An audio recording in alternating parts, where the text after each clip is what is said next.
Hi there, thank you so much for purchasing the Hobble Skirt Lilith pattern. My name is Erin, and I will be walking you through the pattern today. To complete this project, you will need pins or clips, scissors, matching thread, stretch or Mitrotex needles, one invisible zipper, the optional sewing machine feet, Teflon foot, roller foot, or invisible zipper foot, and if you're adding grommets, you will need a hammer, a hole punch, grommets, and grommet setter. To be able to sew this pattern, your machine is going to need to be capable of both a single straight stitch and a stretch stitch. The single straight stitch is indicated by the single straight stitch icon. However, the stretch stitch kind of comes with a bunch of them. The one on mine looks like a continuous little lightning bolt. Sometimes they can be a series of 3 what looks like single straight stitches all put together. Your machine will be capable of this. Make sure you consult the owner's manual for the exact icon and stitch length and tension requirements for the best results for your machine.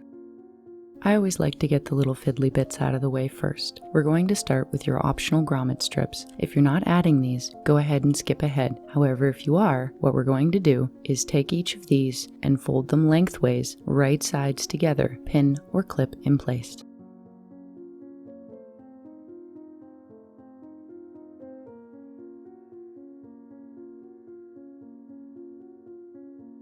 Using a straight stitch, now we're going to sew each of the short ends shut at a 45-degree angle from the inside fold to the outside corner.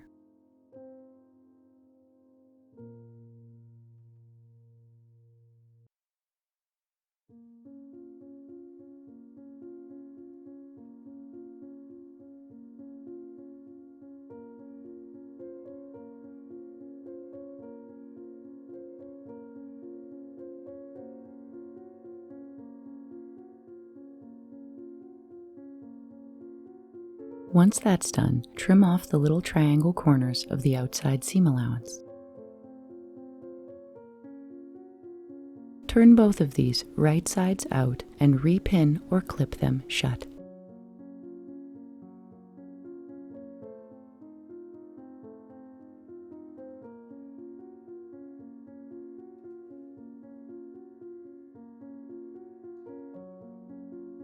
Using a straight stitch, starting at the open side of one of the short 45-degree angle ends, top stitch down the 45-degree angle, down the fold, and then back down the other 45-degree angle, staying as close as you possibly can to the outside edge. This is where your fabric choice is going to make a big difference in what kind of foot you use. Because I'm using a sticky kind of faux leather that drags through my machine, I've decided to opt for a roller foot. If you're using that kind of faux leather that sticks, you could also use a Teflon foot.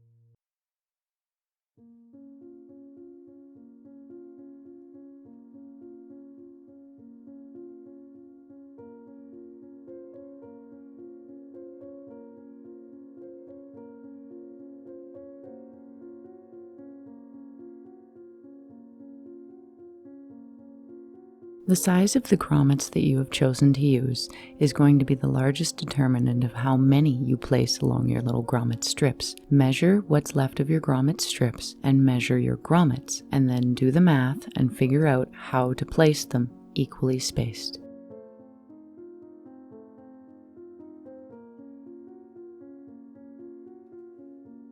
It's very important that when you're punching a hole for your grommets, that the hole that you punch is slightly smaller than the diameter of your grommet. You want the grommet to need to be worked in a little bit. It needs to sit tight in there, because if it doesn't, eventually it will wear out the hole and fall out. The next most important thing after you've punched your hole smaller is to follow the manufacturer's directions for how to insert your grommets correctly. The method that I'm showing here may not be the method that you should be using. These are two-piece grommets with a flat backing. They come with a setter and mallet. For mine, you need to put the bigger side of the grommet into the setter, then put the backing, the flat little backing on, put the mallet over, make sure that it's seated correctly, and then give it a few good whacks to fold the positive end over onto the flat backing to hold it in place. Now we're going to take the single E panel and the two mirror imaged F panels, and we're going to place them right sides together along their corresponding seams, pin or clip in place.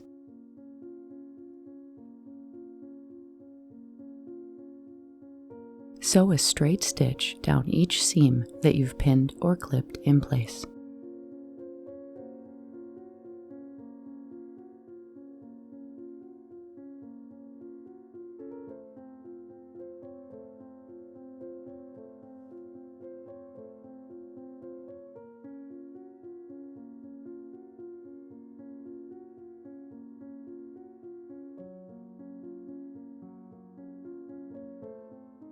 We're going to do the exact same thing to the single H and two mirror imaged G panels. Place right sides together along their corresponding seams and pin or clip in place.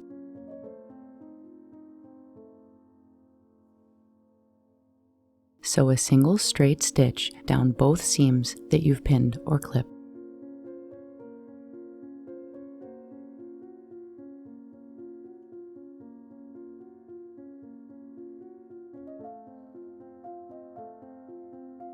Moving on to the liner panels, take the I panel and the two mirror imaged J panels and place them in the orientation shown here. Align them with their respective matching seams and place them right sides together, pin or clip in place.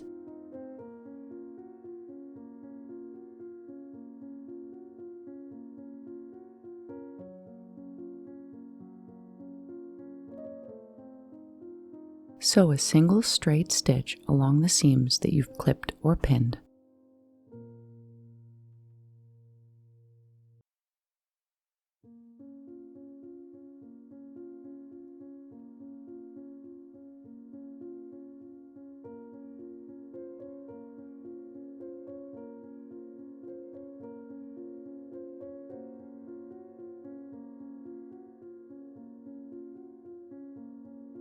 Take panel L and both mirror image panel K. Place them in the same orientation as shown here, lining up with their respective panels. Place them right sides together along their respective seams.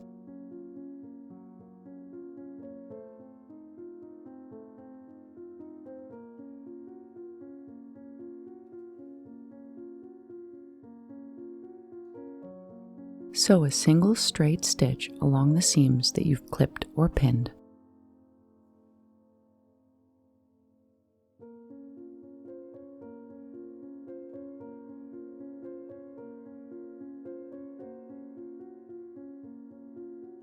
Moving right along to the outer panels, we're going to start with the front center panel labeled A and the two mirror imaged front side panels labeled B. Align them in the orientation as shown.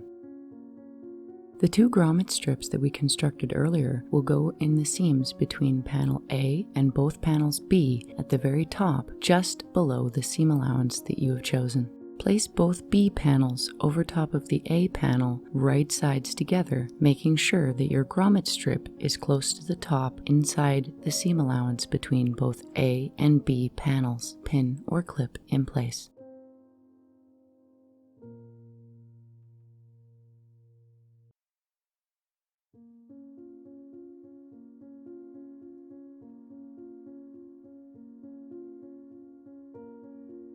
If you have opted to use the grommet strips, this is what the right side of your garment should look like once it's pinned.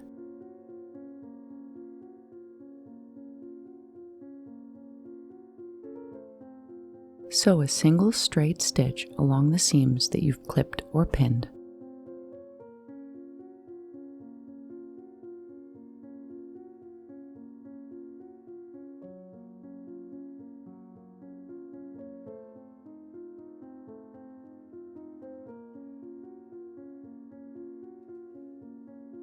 Moving on to the outer rear panels, we're going to take the single panel D and both mirror imaged panels C, and we're going to align them in the orientation as shown. Place both panels C over top of their respective matching seam to panel D, right sides together. Pin or clip in place.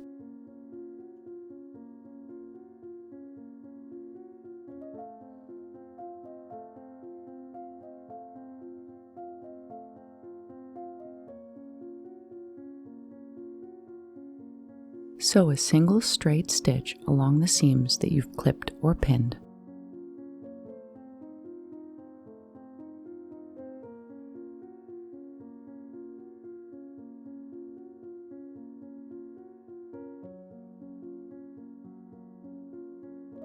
Now we need to determine which side you're going to leave open for your invisible zipper. I always end up getting mixed up when I'm trying to determine left and right versus right side, wrong side, so this is how I like to do it. I start with the outer front panels, and then I put the rear outer panels right sides together over top of the outer front. I'm going to pin along the seam that I want to close and leave open the side that I want the invisible zipper on.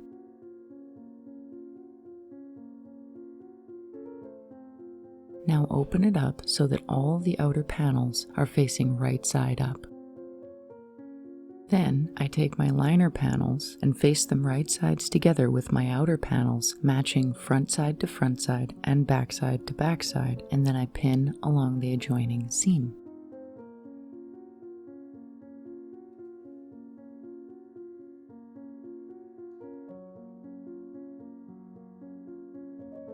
Finally, we're going to take the waistband panels and match them up right sides together, front to front and back to back to the outer panels. Now you should have all of your waistband, outer, and liner panels clipped together. Sew a single straight stitch along the seams that you've clipped or pinned.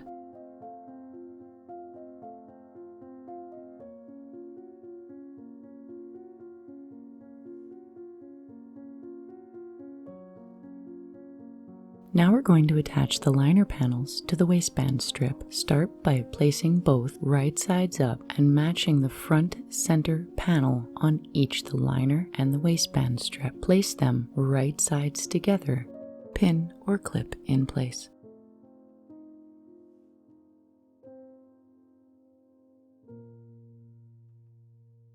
As this is our first horizontal seam, make sure you use a stretch stitch to sew this seam shut.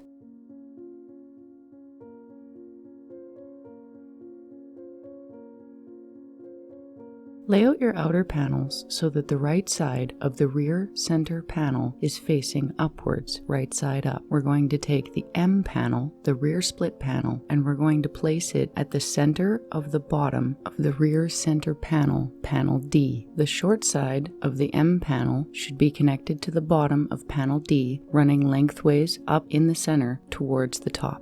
Now we're going to take the liner and we're going to match it right sides together with the outer panels all the way along the bottom. Pin or clip in place.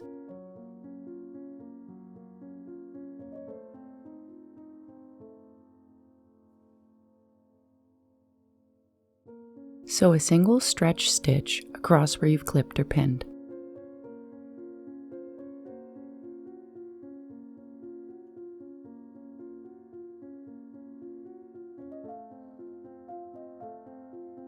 With the outer and liner panels in the same orientation as we just sewed them, lay them out right sides facing together and pull up on the liner panels, forcing the outer panels to turn the bottom edge up. Match the top seam of inner and outer panels and temporarily pin or clip them in place. Working mostly with the rear panels, flatten out both the liner and the outer so that the fold lies nice and flat. Working with the back three panels, pin or clip at the bottom of the fold to hold it in place. Now we're going to release the top and pull back the liner panels. One of the small sides of the rear split panel, the M panel, will be sewn inside the seam allowance at the bottom of the skirt. Make sure that none of the M panel is caught within the fold. Pull it up so that it's just exiting the seam allowance. Be sure to not pull it up too far and make sure to maintain the integrity of the fold at the bottom of the skirt. Before we pin the rest of the rear split panel in place, we've got to make sure that it's running dead center up the back of the skirt. Once you're satisfied with placement, pin it.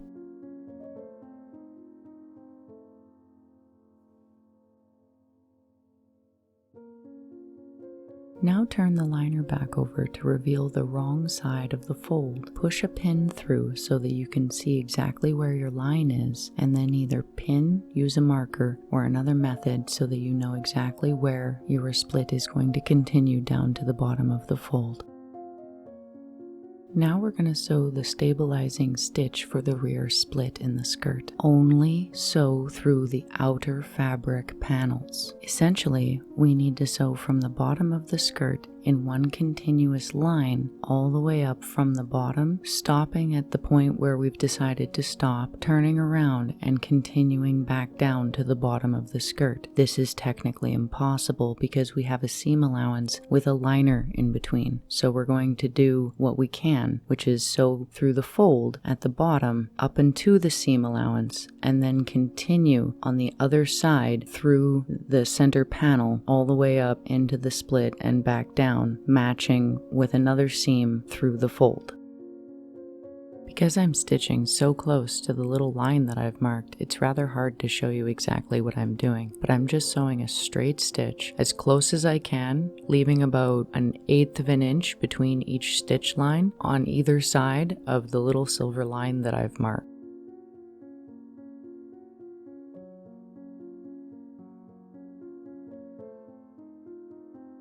Once I've gotten to the place I've decided to stop, which is roughly 1 inch down from the edge of my little flap at the top, I'm going to put my needle down, rotate 90 degrees, and then put the needle back down, stitch 1 stitch, and rotate the other 90 degrees so that now I'm facing back down towards the bottom of the skirt, and I'm going to continue my line of stitches just on the other side of the line that I've marked. Grab a sharp pair of scissors because now we're going to cut up the middle of the stabilizing stitch that we just sewed in. Being careful not to snip into the stitches that we just sewed in, cut along the line all the way up till just under where we stopped and turned around. Cut through the bottom of the fold at the line, snipping into the seam allowance between the inner and outer panels.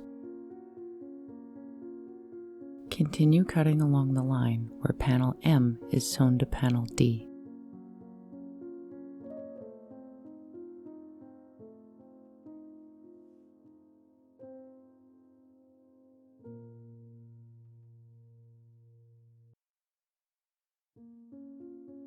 Working from the right side, cut into the bottom of panel M where it is still connected in the seam allowance between the liner and the outer panels. Once again, match up the inner and outer panels, this time wrong sides together. We're going to cut up following the line made in the outer panel, cutting through the liner panel. Once again, fold right sides together so that the top liner and the top outer match. We're going to clip or pin this in place.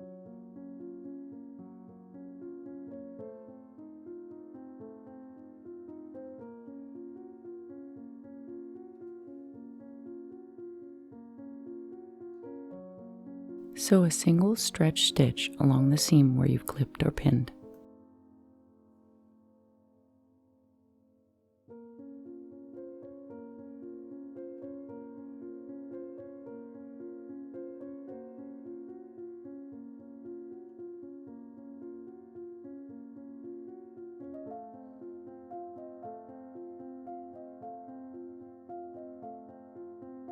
Trim the seam allowance at the top of the front center panel and clip into the seam along the top front 3 panels where the curve is the most severe.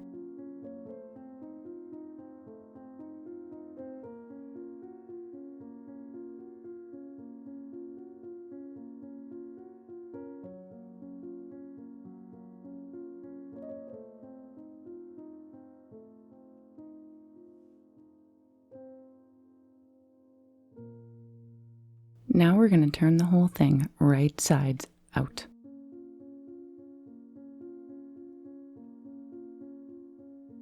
Here I'm working along the top seam at the waistband to flatten out the very top of it. My fabric is not going to press at all. It'll just melt. But if you have fabric that will press, now would be a good time. Whatever your fabric's more suited to, pin, clip, or press it in place. We're getting it ready for top stitching. Staying as close as you can to the outside top edge, top stitch with a stretch stitch.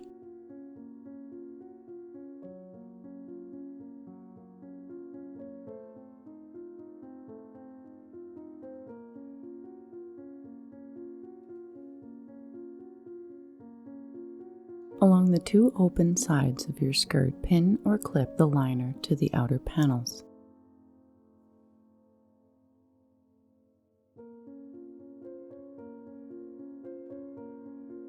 Sew a single straight stitch along the seams that you've clipped or pinned.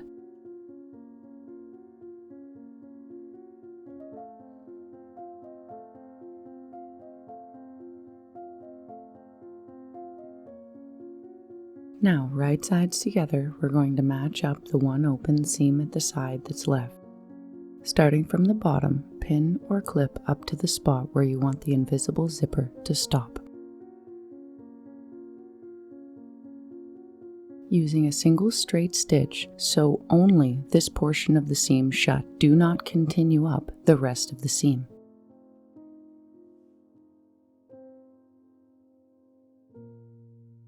The only difference between installing a regular zipper and an invisible zipper is how close you can sew to the teeth. Start by aligning the zipper lengthways along the seam, matching the top of the zipper stops just below the top of the waistband of the skirt. Don't worry if the little flaps at the top stick over a little bit, we can always sew them down. Working from the right side of your garment, you're going to open up the zipper and pin each corresponding side just within the seam allowance, matching the teeth to where the seam line should be.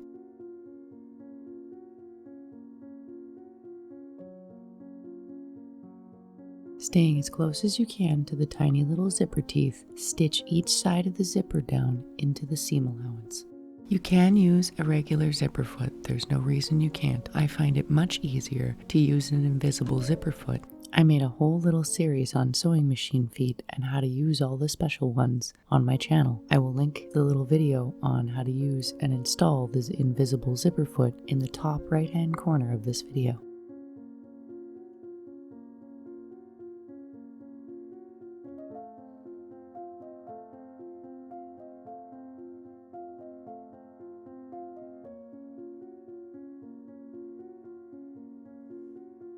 The important thing to remember when you come to the bottom of the seam where it's sewn shut, be sure to keep the alignment of the teeth and the tape in the exact same orientation as you had on the rest of the seam allowance throughout.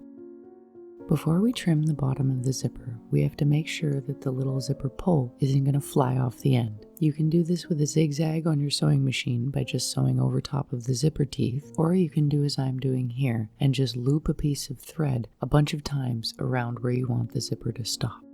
Trim off the end of the invisible zipper.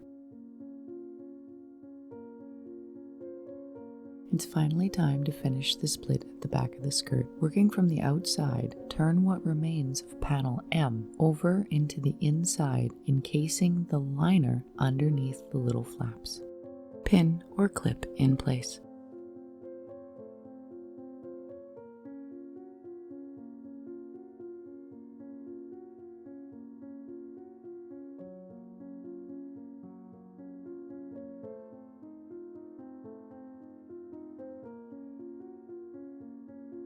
Now we're going to top stitch around the entire opening at the bottom, staying as close as you can to the outside edge. Starting at our zipper point, we're going to sew a single stretch stitch all the way till we reach the split. When we turn our 90-degree angle to go up the split, we're going to change our machine settings to a straight stitch, continue up the split, back, turning around down the other side, and once we reach the bottom of the skirt again, we're going to switch it once more back to a single stretch stitch and continue all the way along the bottom until we meet the point where we started.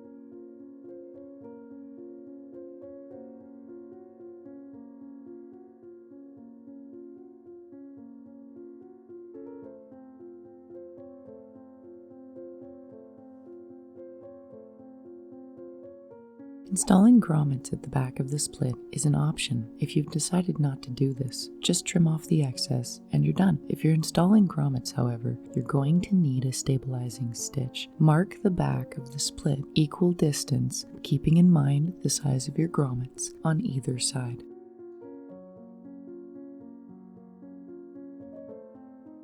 Sew a single straight stitch along the lines that you've marked. I find it easiest to actually start at the top of the split on either side and work down.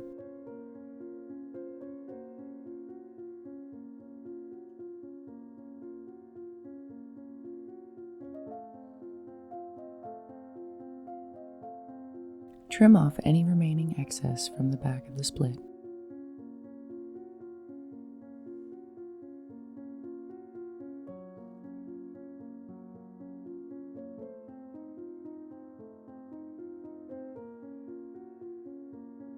If you're installing grommets in the back of the split, use the exact same method we used for the grommet strips earlier. And with that, you're done, baby.